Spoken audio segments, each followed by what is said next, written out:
G'day guys, it's Adam from VideoShowMeHow, and in this video we have a VideoMic Pro and I'm going to be showing you how to install the Deadcat for it. Now depending on what type of camera you're using, this one's an 80D, you'll know that you're going to need to use an external microphone and hopefully one that has its own preamp, just like the VideoMic Pro. Alright, so Rode VideoMic Pro, it is a pretty good external microphone and you'll see them everywhere. They're a good bit of kit, 10-year warranty, comes with suspension mounts built in, 70-hour battery, and the big thing is the 20 dB level boost. And that's really important on some cameras like this 80D that has a terrible preamp built in. Alright, let's open it up and see what is in the box. And in this particular version we have the Deadcat, which is what we're all here for. We'll come back to that in a minute. We have the microphone itself, pretty sort of simple stuff really, but if we flick it around to the back, we can see the couple of settings that it comes with, the main one being the plus 20 dB. That is awesome because it allows you to lower your noise floor, which of course then raises your overall volume and is awesome. Alright, onto the main event, and that is installing the Deadcat.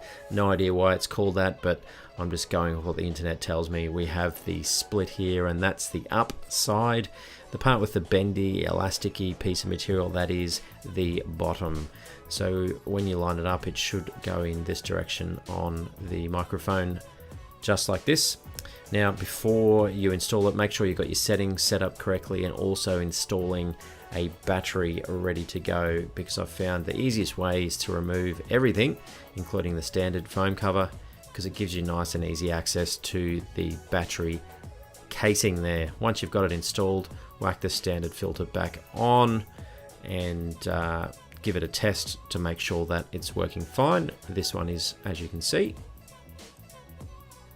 Now the easiest way to install the Deadcat is actually pushing it down on the base, because you don't want to damage the suspension mount there. So if you sit it down, this doesn't look suspect at all, but get the part with the split, make sure that's facing the up side of the microphone and start threading the needle.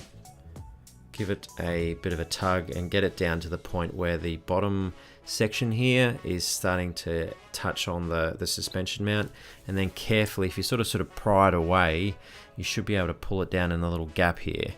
So once again, sitting it down and continuing to pull down until it starts threading underneath the suspension mount. Just be careful, you really don't want to break it. They tend to be a little bit fragile on occasion.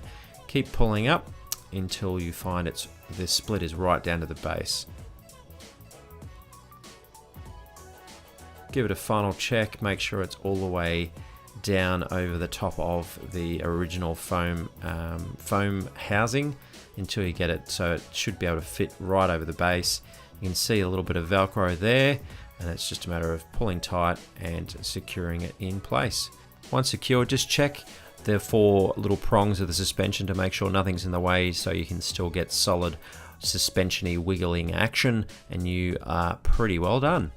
Only thing left to do is to install the mic on top of the camera, plug it in, and more importantly, don't forget to turn this one on. And when you're finished, remember to turn it off.